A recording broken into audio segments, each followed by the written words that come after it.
श्रृंगवेरपुर तक भगवान आए और यहाँ श्रृंगवेरपुर की बड़ी प्यारी लीला है। एक छोटा सा व्यक्ति, 2, 4, 10 भीलों के गांव हैं, वनवासियों के गांव हैं और उन गांव का राजा है। कौन? निषाद, गुहराज निषाद। आज इसे कहीं से सूचना मिल गई कि भगवान आ रहे हैं, सो महाराज इतना प्रसन्न बना, दौड़ता हुआ अपने सेवकों को बुलाया। इसने कहा कोई उपहार लेकर के चलूं। उपहार के रूप में क्या लिया?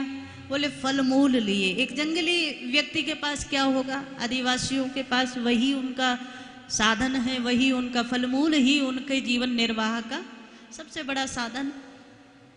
कुछ फल मूल भरे और सीधा भगवान के पास आया। लेकिन इसके भाव का दर्शन करना। श्री भगवान के सामने जो फल मूल लाया वो निवेदन कर दिया और सीधा साष्टांग दंडवत प्रणाम किया। नेत्र से अश्रुधारा बह पड़ी। भगवान ने देखा राम जी के सामने ये कुछ बोले उससे पहले राम जी ने इसे हृदय से लगा लिया। भाव का भूखा हूं मैं और भाव ही एक सार है। भगवान को क्या चाहिए? तुम्हारा रुपया पैसा चाहिए?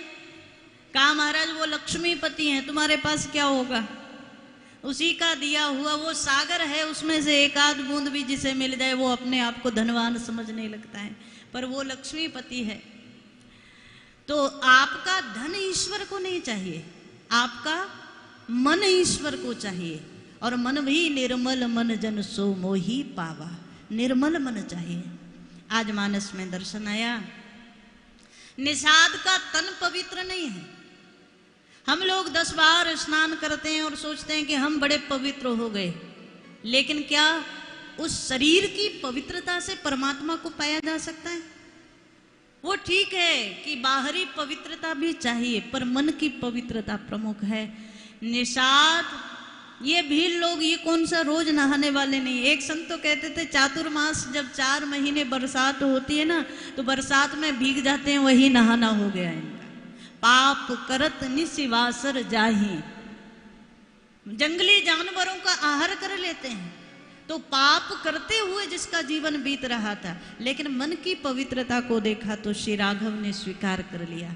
और जिस पत्थर की शिला पर भगवान बैठे हैं उस शिला का आधा हिस्सा दिया और उसको कहा तू यहां बैठ। निषाद को। निषाद ने हाथ जोड़े, महाराज मैं तो बहुत छोटा व्यक्ति हूं।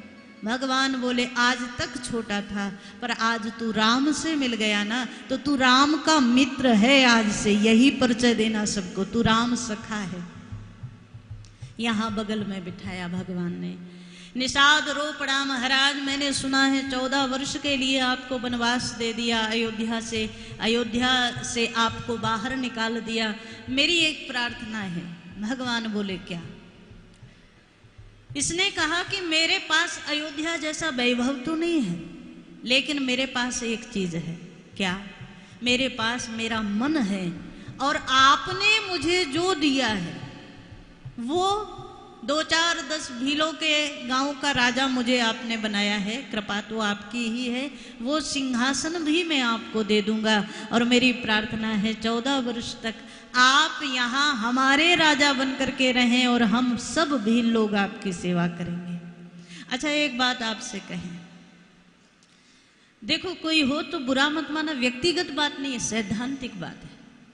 1 करोड़पति व्यक्ति भी अगर 1 लाख रुपया भी कहीं दान कर दे तो बड़ा ही नहीं है, लेकिन एक रिक्शा चलाने वाला, एक मजदूरी करने वाला, और वो दिन भर में केवल 200, 400, 500 रुपये कमाता है, और शाम को कहीं मंदिर में, कहीं सत्संग में कहीं गया और उसका भाव बन गया और उसने 500 रुपये में से 100 भी चढ़ा दिया, तो परसेंटेज उसका ज़्यादा हो गया महाराज। क्योंकि उसने कमाया जो था ना, उसमें से उसने भाव के सहित समर्पित कर दिया।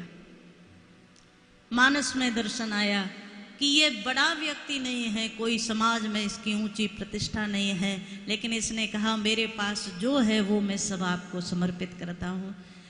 श्री भगवान ने इसके भाव को स्वीकार कर लिया और आगे बढ़े भगवान यहाँ से।